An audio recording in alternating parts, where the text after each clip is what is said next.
हम लोग अभी अभी थोड़ी देर पहले पुलिस को कंप्लेन करके हम आए हैं। ये सेंट्रल डिस्ट्रिक्ट में कंप्लेन की गई है और ये बहुत ही आपत्तिजनक बात है। आज देखो, कांग्रेस ने सीधा सीधा ये आह्वान किया है कि इस देश में दंगे हों। इस देश में क्लियरली बोलते हैं कि भाजपा और आरएसएस के लोगों को जहरीला सांप समझ के मारो।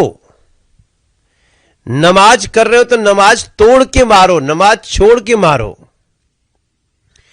अगर नहीं मारोगे तो इतना खतरनाक लाइन, मैं समझता हूं ये सीधा सीधा इस देश से द्रोह करने वाला बयान है।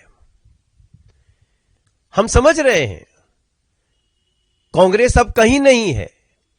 असम में कांग्रेस अगर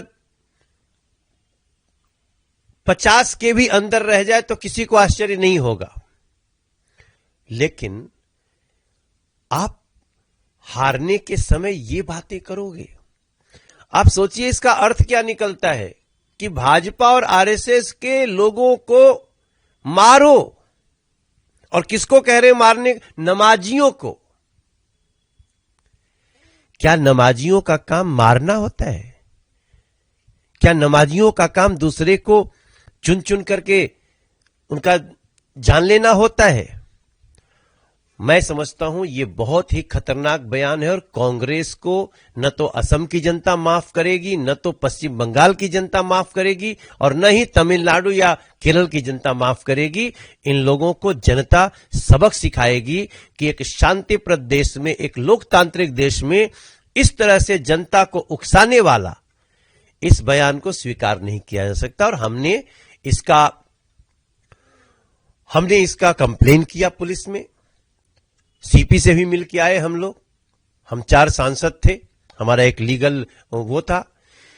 अब कांग्रेस अपने हार के डर से फुल्ली फ्रस्ट्रेशन में है, लेकिन फ्रस्ट्रेशन में आने का मतलब ये नहीं कि आप भाजपा और आरएसएस, जिसके 18 करोड़ तो सदस्य हैं भाजपा के, उनको आप नमाज छोड़ करके मारने की बात करते हो। इनको ये देश सजा देगा।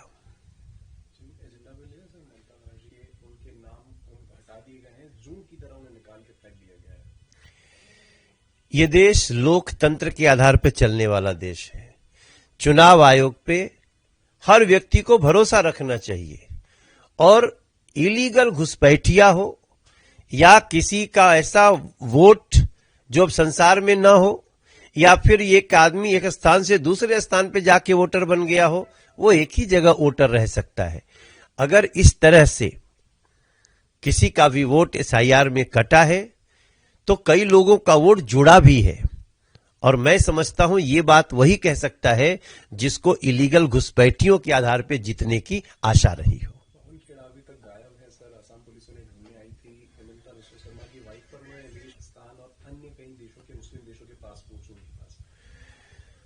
देखो, पवन खेड़ा ने जो भी अपराध किया है, क्योंकि बिना तथ्य के किसी पर ऐसे आरोप लगाना ये हमारे संविधान की नजर में अपराध है।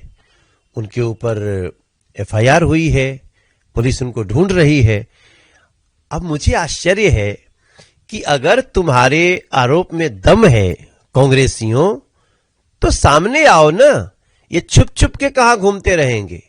लेकिन हमें पूरा विश्वास है कि जो भी इस तरह से कानून को तोड़ेगा उसके ऊपर कानून अपनी कार्रवाई करेगा।